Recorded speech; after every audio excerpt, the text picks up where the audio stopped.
Баршаңызға сәлем, сіздермен бірге аспаз келін. Бүгін осындай керемет, өте дәмді болып шығатын тек қана помидордан соленый басатын боламыз.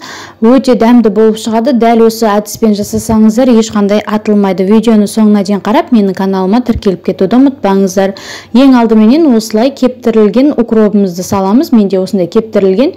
Егерде балғын болса, ол да болады салуға. Енді осылай қара бұрыштарымызды саламыз. Мен шамамен 13 штук салдым.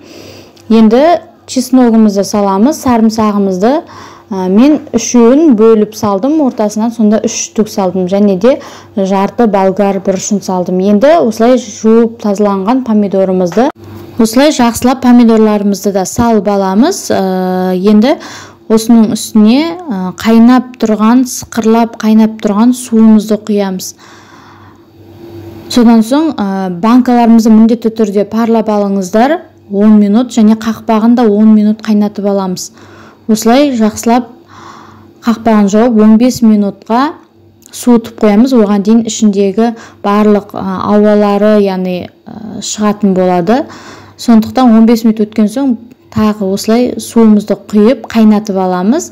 Оған дейін біз ішіне тұзымызды, қантымызды, уксусымызды құятын боламыз. Мінекей осылай құйып алдық. Бәрін енді отымызға қойып сықырлатып қайнатып аламыз. Енді 1,5 қасық тұз, 1,5 қасық қант салдым. Егер сіздер кішкене тәттілеу болғанын қаласаңыздар, 2 қасық қант салсаңыз болады.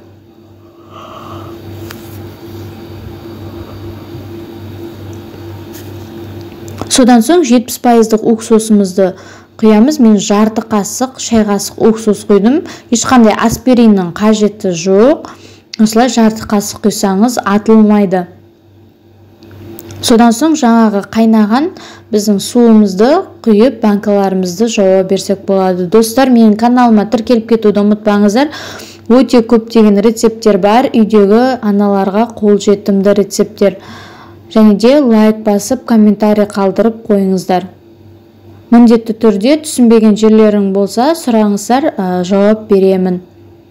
Мінекей осылай қайнаған суымызды жаңағы құйып, банкаларымызды жауа береміз.